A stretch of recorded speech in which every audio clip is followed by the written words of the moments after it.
தமிழ்நாடு சட்டமன்ற கூட்டத்தொடரினுடைய முதல் நாளான இன்னைக்கே பார்த்தோம்னா சட்டமன்றத்தினுடைய விதிகளும் மரபுகளும் மீறப்பட்டிருக்கிறது அப்படிங்கிறது மிகப்பெரிய சர்ச்சைகளை உருவாக்கி இருக்கு. தமிழ்நாட்டுக்கு ஆளுநர் அப்படிங்கிற பதவியே தேவையில்லை, ஆளுநர் பதவியே நீக்கணும் அப்படின்னு சொல்லிட்டு தன்னுடைய முதல் மாநாட்டில் முழங்கின விஜய், அதை கொள்கையாக அறிவித்த விஜய் இப்போது ஆளுநரின் அழுத்தத்துக்கு அடிபணிந்திருப்பது அப்படிங்கிறது பல கேள்விகளை எழுப்பியிருக்கு. தமிழ்நாட்டில் கடந்த ஒரு மாசமா அதிகரிச்சுட்டு வர சட்ட ஒழுங்கு சிக்கல்களும் பாலியல் வன்கொடுமை சம்பவங்களும் பார்த்தோம்னா இன்னைக்கு சட்டமன்ற வளாகத்துல மிக பெரும் விவாதமாகி அந்த வளாகத்தை அதிரவிடும் விவகாரமாக மாறி இருக்கு. கடந்த சில வருஷங்களா ஆளுநர் உரையை நாங்க முழுசா வாசிக்க முடியாதுன்னு சொல்லிட்டு ஆளுநர் RN ரவி ஓடிக்கொண்டிருந்த நிலையில இப்போது விஜய் ஆட்சிக்கு வந்த பிறகு ஆளுநர் உரை முழுதாக வாசிக்கப்பட்டிருக்கிறது அப்படிங்கிறது முக்கியமான விஷயமாக பேசும் பொருளாக மாறி இருக்கு.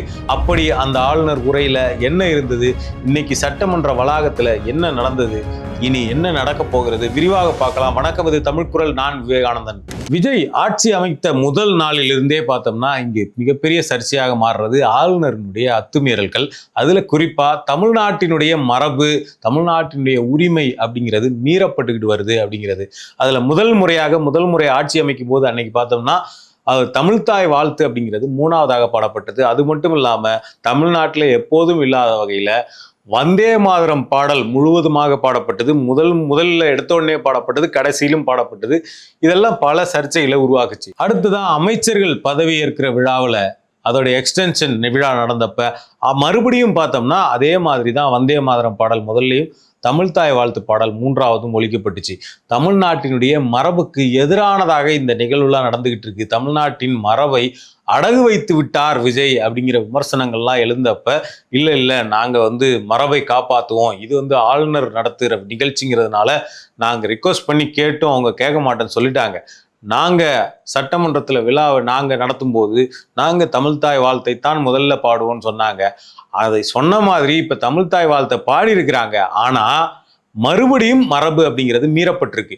இதில் முக்கியமான விஷயம் என்னன்னா, கடந்த சில ஆண்டுகளில் RN ரவி அவருடைய ஆளுநர் உரையை படிக்காம தமிழ்நாடு சட்டமன்றத்தை விட்டு தமிழ்நாடு சட்டமன்றத்தை அவமதித்து வெளியில போனதுக்கு அவர் சொன்ன காரணங்கள் என்னன்னு பார்த்தோம்னா, தேசிய கீதம் கடைசியில் பாடுறீங்க, தேசிய கீதத்தை முதல்லையும் பாடணும் கடைசிலையும் பாடணும், இதுதான் சட்டம், நீங்க தேசிய கீதத்தை அவமதிக்கிறீங்க அப்படின்னு ஒரு பொய்யான குற்றச்சாட்டை வச்சார். தமிழ்நாடு சட்டமன்றத்தின் மரபு என்ன அப்படின்னா, தமிழ்நாடு சட்டப்பேரவை விதி 176 கீழ் 1 என்ன சொல்லுது அப்படின்னா, இங்க தமிழ்நாட்டில் முதல்ல ஆளுநர் உரைக்கு முன்பாக தமிழ்தாய் வாழ்த்து பாடப்படும், அதுக்கு பிறகு ஆளுநர் உரை வாசிக்கப்படும், இறுதியாக தேசிய கீதம் பாடப்படும். இதுதான் 1970களுக்கு பிறகு தமிழ்நாட்டில் தொடர்ச்சியாக பின்பற்றிக்கிட்டு வரக்கூடிய மரபு. இந்த மரபை நாங்கள் மாற்ற முடியாது. நீங்கள் ஒரு ஆளுநர் திடீர்னு உங்கள் பதவியினுடைய அதிகாரத்தை தாண்டி நீங்கள் தமிழ்நாடு சட்டமன்றத்துக்கு உத்தரவு போடுறீங்க. சட்டமன்றத்தில் என்ன பண்ணணும் என்ன பண்ணக்கூடாது அப்படின்னு முடிவு பண்ணுறது சட்டமன்ற குழு, சட்டமன்றம் தான் முடிவு பண்ண முடியுமே தவிர ஆளுநராகிய நீங்கள் முடிவு பண்ண முடியாதுன்னு சொல்லி கடந்த திமுக அரசு ரொம்ப ஸ்ட்ராங்காக என்ன பண்ணாங்கன்னா, நாங்கள் எங்களுடைய மரபு மாற்ற முடியாது, நீங்கள் சொல்கிற மாதிரி தேசிய கீதத்தை முன்னாடியும் கடைசியும் 2 வாட்டிலாம் பாட முடியாது, தேசிய கீதத்தின் மீது எங்களுக்கு மரியாதை இருக்குது, அதை கடைசியாக எங்கள் மரபுப்படி நாங்கள் பாடுவோமே தவிர தமிழ்தாய் வாழ்த்து தேசிய கீதத்தோடு வந்தாதான் தமிழ்தாய் வாழ்த்துக்கு மதிப்பு, அதை தனியாக பாடக்கூடாதுன்னு சொல்ற மாதிரி தமிழ்தாயை அவமதிக்கும் உங்களுடைய செயல்பாட்டுக்கு நாங்கள் துணை போக முடியாதுன்னு ரொம்ப கிளியர் கட்டாக சொல்லி மரபை அப்படியே ஃபாலோ பண்ணுவோம்னு சொல்லிட்டு மறுத்தாங்க. அதனால தான் RN ரவி பார்த்தோம்னா அவர் ஆளுநர் உரையை படிக்காததுக்கான காரணமாக அதை காட்டிட்டு தான் வெளில போயிட்டு இருந்தார். ஆனால் இப்போ சட்டமன்றத்தில் என்ன நடந்திருக்குதுன்னா, எடுத்த உடனே தமிழ்தாய் வாழ்த்து பாடிட்டு தேசிய கீதத்தை முதலிலும் பாடியிருக்கிறாங்க கடைசியிலும் பாடியிருக்கிறாங்க. இதுக்கு என்ன விளக்கம் சொல்றாங்கன்னா, இது ஆளுநர் வரக்கூடிய நிகழ்ச்சியில முதல்லையும் கடைசியிலையும் பாடணும் அப்படிங்கிறது உள்துறை அமைச்சகத்தினுடைய ஆணை, அதை நாங்கள் ஃபாலோ பண்ணணும் அப்படிங்கிற ஒரு காரணத்தை சொல்றாங்க. இதே காரணத்தை தான் கடந்த காலங்களில் RN ரவி சுட்டி காட்டினார். ஆனால் இதுக்கெல்லாம் ஏற்கனவே நீதிமன்றமே பதில் சொல்லியிருக்குது. ஏன் அப்படின்னா, ஏற்கனவே எய்ம்ஸ், அந்த மதுரை எய்ம்ஸினுடைய கட்டடத்துக்கு அடிக்கல் நாட்டுவதற்காக 2019 மோடி தமிழ்நாட்டுக்கு வந்தப்போ அப்போ அதிமுக ஆட்சி நடந்துகிட்டு இருந்தது. அப்போ ஆளுநர் கலந்துக்கிற நிகழ்ச்சி, அந்த நிகழ்ச்சி நடந்தது. அந்த நிகழ்ச்சியினுடைய தொடக்கத்திலும் தேசிய கீதம் பாடப்படலை, இறுதியிலும் தேசிய கீதம் பாடப்படலை அப்படிங்கிறது ஒரு பெரிய சர்ச்சையாக மாறுச்சு. அப்போ அதை எதிர்த்து ஒரு வழக்கு நீதிமன்றத்தில் போடப்பட்டுச்சு. டிராஃபிக் ராமசாமியோடைய உதவியாளராக இருந்த ஒருத்தர் வந்து இந்த வழக்கு போட்டார். தேசிய கீதத்தை அவமதிச்சிட்டாங்க, சட்டத்துக்கு புறம்பாக செயல்பட்டு இருக்கிறாங்கன்னு. அப்போ நீதிமன்றம் தெளிவாக சொன்னது என்னன்னா, தேசிய கீதம் ஒரு நிகழ்வுல பாடப்படுறது அப்படிங்கிறது வந்து ஒரு மேண்டேட்ரி கிடையாது, அது ஒரு தம் ரூல் கிடையாது, அது ஒரு கஸ்டமரி பிராக்டிஸ் தானே தவிர அதுல வந்து நீங்க இப்போ பாடணும், இப்படி பாடணும், இங்கெங்கெல்லாம் பாடணும் அப்படின்னு ஒரு மேண்டேட்ரி கட்டாயப்படுத்தலாம் முடியாது அப்படின்னு சொல்லி அந்த வழக்கை நீதிமன்றம் தள்ளுபடி பண்ணுச்சு. அப்போ உள்துறை அமைச்சகத்தினுடைய கைட்லைன்ஸ் அப்படிங்கிறது ஒரு நோட்டிஃபிகேஷன் தானே தவிர அது மாநிலங்களுக்கான ஆணை கிடையாது. மாநில அரசை அப்படி உள்துறை கட்டாயப்படுத்தி எதையும் செய்ய வைக்க முடியாது. மாநிலங்களுக்குன்னு ஒரு மரபு இருக்கு, அந்த மரபில் இருந்து தான் மாநிலங்கள் செயல்பட முடியும் அப்படிங்கிறது தான் நீதிமன்றத்தினுடைய ஆணை மிக தெளிவாக வரையறுத்திருந்தது.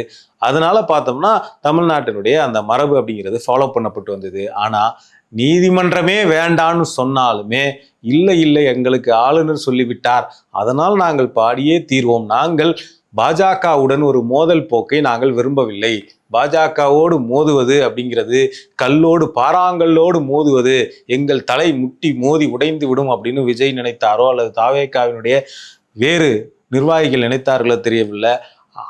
நீதிமன்றமே அது கட்டாயம் இல்லைன்னு சொல்லியிருந்தாலுமே இல்லை நாங்கள் பாடுவோம், அதனால உங்களுக்கு என்ன பிரச்சனை அப்படின்னு சொல்லி தமிழ்நாட்டின் மரபை மாற்றுவதை மிக சாதாரணமாக, 2 முறை பாடுறதுல என்ன பிரச்சனை அப்படிங்கிற ஒரு சாதாரண ஒரு லாஜிக்கை வச்சுக்கிட்டு தமிழ்நாட்டின் மரபை உடைத்திருக்கிறார்கள். தமிழ்தாய் வாழ்த்து தேசிய கீதத்துடன் இணைந்து பாடப்பட்டால்தான் அதற்கு மரியாதை, தமிழ்தாய் வாழ்த்து தனியாக பாடப்படக்கூடாது என்பது போல தமிழ்தாய் வாழ்த்தை அவமதிக்கும் விதமாக செயல்பட்டு இருக்கிறார்கள் அப்படிங்கிற மிகப்பெரிய குற்றச்சாட்டு அப்படிங்கிறது இன்றைய நாளை முன்வைத்து எழுந்திருக்கு. அப்ப தாவேக அரசினுடைய இந்த நிலைப்பாடு எதை காட்டுகிறது அப்படின்னா, நாங்கள் மத்திய அரசாங்கத்தோடு ஒன்றிய அரசோடு ஒரு விதமான இணக்கப்பாட்டை கடைபிடிக்க போகிறோம், நாங்கள் வந்து பாஜகவோடு முரண்பட மாட்டோம் அப்படிங்கிறத அவங்க ஒரு வகையில சிம்பலாக ஆளுநருக்கு தெரிவிக்கிறார்கள் அப்படிங்கிறது தான் தாவேகாவினுடைய இந்த போக்கு காட்டுது. ஆனா இங்க தமிழ்நாட்டில் இருந்த எந்த அரசுகளுமே ஒன்றிய அரசோடு முரண்பட்டு நாம் நிற்கணும், ஒன்றிய அரசு எதை சொன்னாலும் அதை மறுக்கணும் அப்படின்லாம் வந்து இங்க செயல்படலை. எல்லா அரசுகளும் ஒன்றிய அரசோடு இணக்கமாக இருந்து நமக்கு வேண்டிய நிதியையும் நமக்கு வேண்டிய திட்டங்களையும் பெறணும் அப்படின்னு நினைச்சுக்கிட்டு இருந்த அரசுகள் தான். ஆனால் ஒன்றிய அரசு கிட்ட இருந்து நிதியும் மாநிலங்களுக்கு தேவையான உரிமைகளும் வராமல் மாநில உரிமைகள் பறிக்கப்பட்டு மாநில அதிகாரங்கள் நசுக்கப்படும் போது உங்களோடு நாங்கள் இணக்கமாக போக முடியாது, உங்களை கேள்வி கேட்டு எங்கள் உரிமையை மீட்பதுதான் எங்கள் வேலை அப்படின்னு தான் எல்லா அரசுகளும் தமிழ்நாட்டிலிருந்து ஒன்றிய அரசை எதிர்த்தாங்க. அது முன்னாள் முதல்வர் ஜெயலலிதாவாக இருக்கட்டும், கலைஞராக இருக்கட்டும், இறுதியாக இருந்த ஸ்டாலினாக இருக்கட்டும், எல்லாருமே வந்து ஒன்றிய அரசோடு ஒரு மோதல் போக்கை கடைபிடித்ததற்கான காரணம் என்ன அப்படின்னா, ஒன்றிய அரசு நமக்கு தர வேண்டியதை தராமல் தடுக்கிறது, நமக்கு வேண்டிய உரிமைகளை பறிக்கிறது, மாநிலத்தையே இல்லாமல் செய்யணும்னு நினைக்கிறாங்க. இப்படிங்கிற விஷயத்தால தான் முரண்பட்டு நின்னாங்க. யாரும் வந்து வாண்டடா நான் உன்னோட மோதி பார்க்குறேன் பாரு அப்படிங்கிற மாதிரிலாம் மோதி பார்க்கறது கிடையாது. அப்போ இவங்க வந்து ஏதோ நாங்கள் இணக்கமாக செயல்பட்டு எல்லாத்தையும் சாதிக்க போகிறோம்னு சொல்றதெல்லாம் வந்து அது ஒரு சாக்கு. நாங்கள் பாஜகவோடு மோத விரும்பவில்லை அப்படிங்கிறதுக்கு இது ஒரு சாக்காக இங்கே பயன்படுத்தப்படுது. அடுத்ததாக ஆளுநர் உரை முழுசா படிச்சிருக்கிறார் இல்லைங்களா? ஆளுநர் உரையில என்னென்ன விஷயங்கள்லாம் இருந்தது அப்படின்னு பார்த்தோம்னா, கடந்த திமுக ஆட்சியின் போது ஆளுநர் உரையில என்னெல்லாம் வாசிக்கப்பட்டிருந்ததோ கிட்டத்தட்ட அதே விஷயங்கள் ரிப்பீட் ஆயிருந்ததை பார்க்க முடியுது. அதுல சில வரவேற்கக்கூடிய தன்மைகள் என்ன அப்படின்னா, போன திராவிட கட்சிகளினுடைய ஆட்சியில் என்ன கொள்கைகள்லாம் ஃபாலோ பண்ணப்பட்டதோ அது அப்படியே தொடரும் அப்படிங்கிற மாதிரி, இருமொழி கொள்கை அப்படியே தொடரும் அப்படின்னு அறிவிச்சிருக்கிறாங்க. மும்மொழி கொள்கையை ஏற்க மாட்டோம்னு. அதே மாதிரி தேசிய கல்விக் கொள்கையை நாங்கள் எதிர்ப்போம், அதை ஏற்க முடியாது அப்படின்னு அறிவிச்சிருக்காங்க. அதே மாதிரி பள்ளி கல்விக்கான அந்த ஃபண்ட் 3400 கோடி கிட்டத்தட்ட தமிழ்நாட்டுக்கு ஒன்றிய அரசு நீங்கள் பிஎம் ஸ்ரீ பள்ளிகளையும் மும்மொழி கொள்கையும் ஏற்றுக்காததால நாங்கள் தர முடியாதுன்னு நிறுத்தி வச்சிருக்கிறதுக்கு ஒரு எதிர்ப்பை பதிவு செய்திருக்கிறாங்க. அதே மாதிரி ஒன்றிய அரசு நிதி பகிர்வில் தமிழ்நாட்டுக்கு அதுக்கு குறைச்சிக்கிட்டு வராங்க, ஒரு நியாயமான பங்கை தருவதில்லை அப்படிங்கிற விஷயத்தெல்லாம் சொல்லியிருக்கிறாங்க. இதெல்லாம் வந்து பாராட்டுக்குரியது. இதெல்லாம் கடந்த காலங்களில் என்ன ஃபாலோ பண்ணப்பட்டதோ, என்ன ஆளுநர் உரையில் என்ன வாசிக்கப்பட்டதோ அது அப்படியே இந்த முறையும் இடம்பெற்றிருக்கிறது அப்படிங்கிறத நம்ம சொல்லணும். ஆனால் அதை தாண்டி புதியதாக, அதாவது கடந்த ஆட்சி காலங்களில் நாங்கள் என்னென்ன திட்டங்களை நடைமுறைப்படுத்துகிறோம், அதனுடைய பலன்கள் என்ன, அது எதை நோக்கி இந்த திட்டங்கள் நடைமுறைப்படுத்த போகுது அப்படின்லாம் நிறைய விஷயங்களை முன் வச்சிருப்பாங்க. அந்த மாதிரியான பல ஒரு விஷனரியான திட்டங்கள் ஏற்கனவே இருந்ததை தவிர்த்து விஷனரியாக நாங்கள் இந்த திட்டத்தை எல்லாம் முன்வைக்க போகிறோம் அப்படிங்கிற மாதிரியான பெரிய அளவுக்கான புதிய அம்சங்கள் எதுவும் இல்லை. அவங்க ஆட்சிக்கு வந்தபோது குறிப்பிட்ட அந்த சிங்கப்பெண் படையை பற்றி குறிப்பிட்டிருக்காங்க.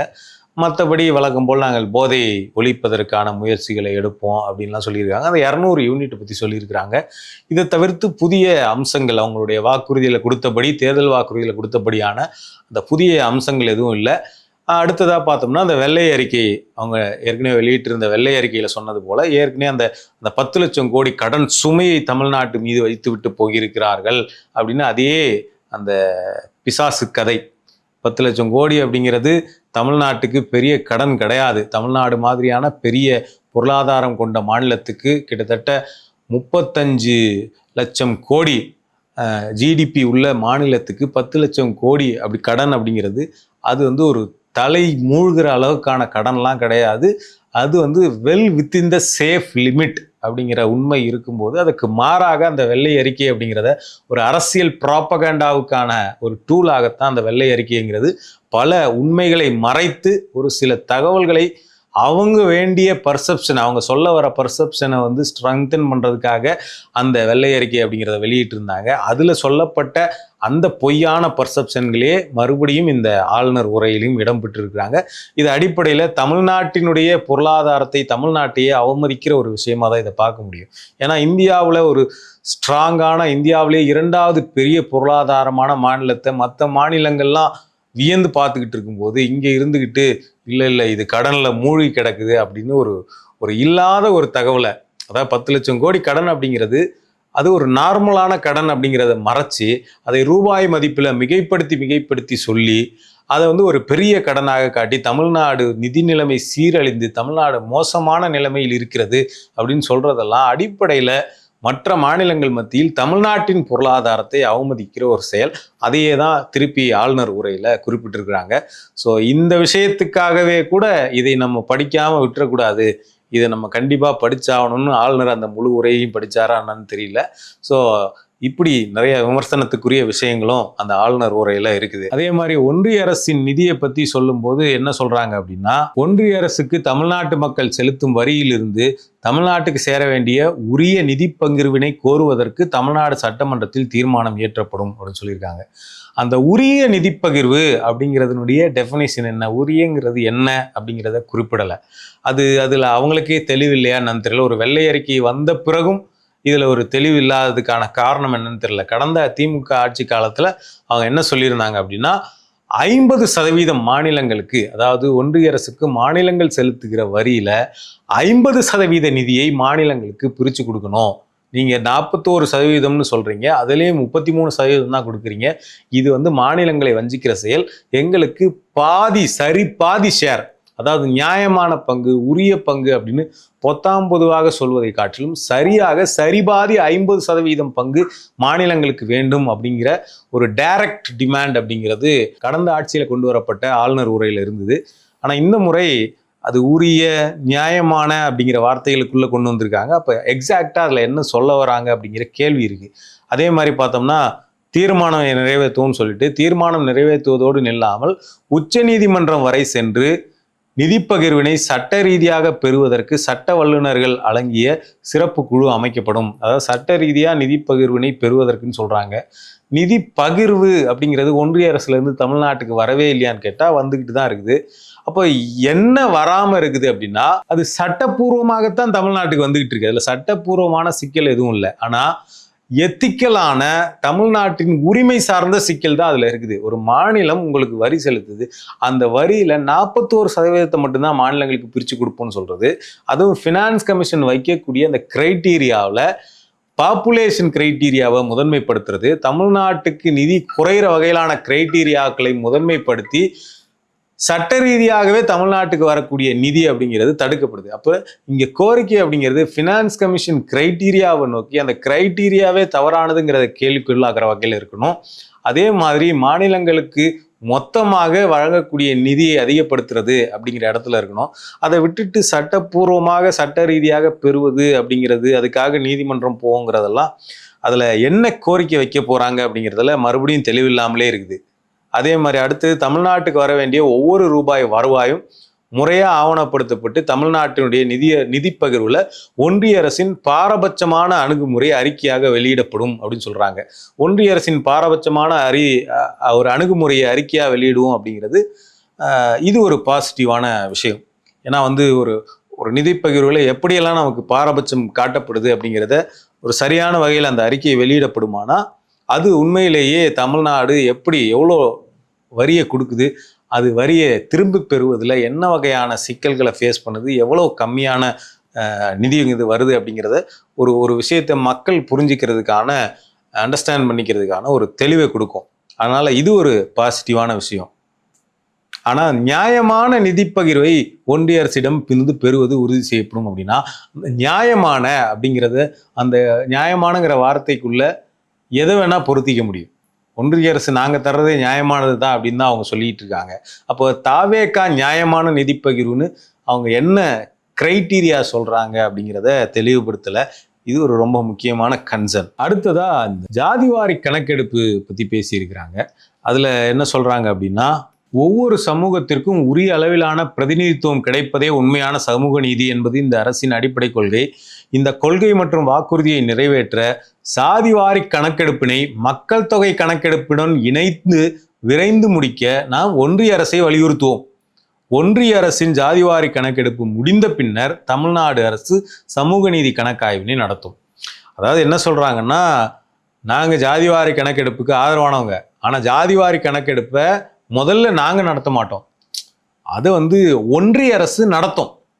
ஒன்றிய அரசு நடத்தி முடித்த பிறகு நாங்கள் சமூக நீதி கணக்காய்வு சோசியல் ஜஸ்டிஸ் சர்வே நடத்துவோம் அப்படின்னு சொல்கிறாங்க.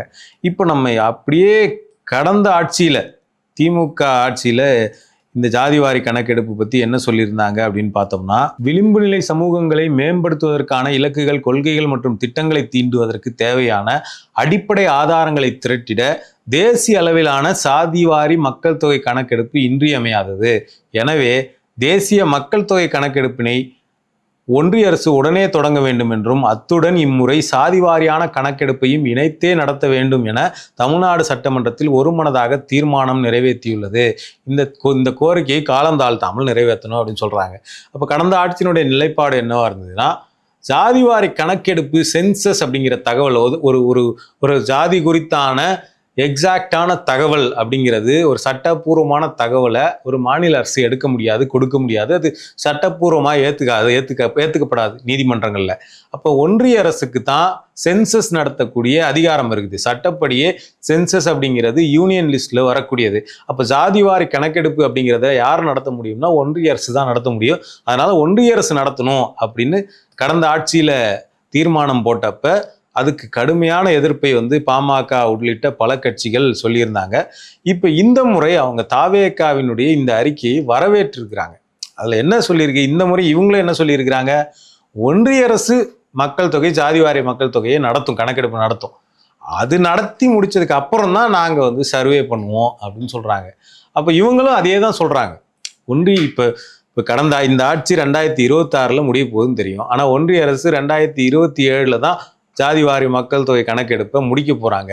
ஆனால் அன்புமணி போன்றவர்கள் என்ன பண்ணிட்டு இருந்தாங்கன்னா, போன ஆட்சியில் 2024-23 ஒன்றிய அரசு நடத்துதோ இல்லையான்லாம் எங்களுக்கு தேவையில்லை, தமிழ்நாடு அரசு நடத்தணும் அப்படின்னு ப்ரெஷரை போட்டுருந்தாங்க.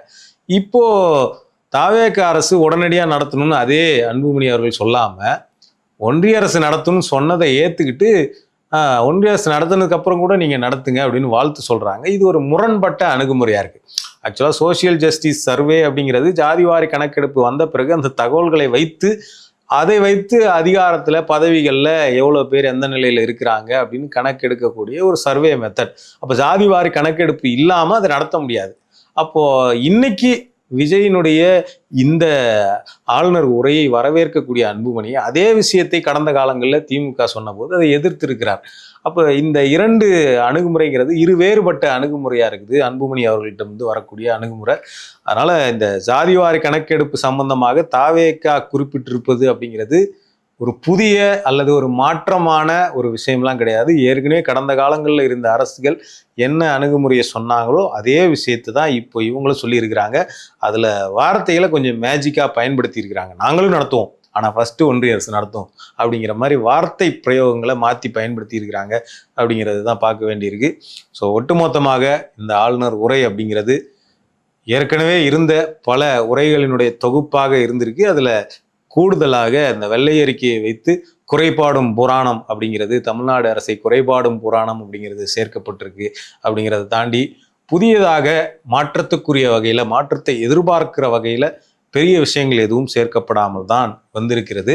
இதில் இனிமே இது மீதான விவாதம் நடைபெறும். எதிர்க்கட்சிகள் ஏற்கனவே பார்த்தோம்னா வாய் திறங்க சிஎம்னு சொல்லிட்டு இந்த சட்டம் ஒழுங்கு பிரச்சனையை முன் வச்சும், பாலியல் வன்கொடுமை சம்பவங்களை முன் வச்சும் ஒரு போராட்ட குரலோடு தான் சட்டமன்றத்துக்குள்ளேயே வந்திருக்கிறாங்க. இந்த முறை திமுக, அதிமுக என்ற 2 பெரிய எதிர்க்கட்சிகளை தாவேகா சந்திக்க இருக்குது. ஸோ கடந்த முறை விஜய் சட்டமன்றத்துக்குள்ள முதல் முறையாக வந்திருந்த போதே பார்த்தோம்னா உதயநிதி போட்டு அவர் மேலே கேள்வி கேட்டு கேள்வி கணைகளை தொடுத்த போதெல்லாம் அதுக்கு சட்டமன்றத்தில் பதில் சொல்லாமல் வீட்டுக்கு போய் ட்விட்டரில் பதில் சொன்னார். அப்படிங்கிறதே பல நகைச்சுவைகளுக்கு விஜயினுடைய அணுகுமுறை உள்ளாக்கப்பட்டுச்சு. ஸோ இந்த முறை மறுபடியும் சட்டமன்றத்துக்கு விஜய் வந்திருக்கிறார். இதே போன்று இதைவிட பல மடங்கு பெரிய கேள்வி கணைகளை எதிர்கொள்ளப் போகிறார். என்ன செய்ய போகிறார் விஜய்? வழக்கம் போல அமைதியாக அமர்ந்து இருந்துட்டு வீட்டுக்கு போய் ட்வீட் போட போறாரா, அறிக்கை விட போறாரா, அல்லது அங்கேயே பதில் சொல்ல போகிறாரா அப்படிங்கிறதெல்லாம் பொறுத்திருந்து பார்க்கலாம்.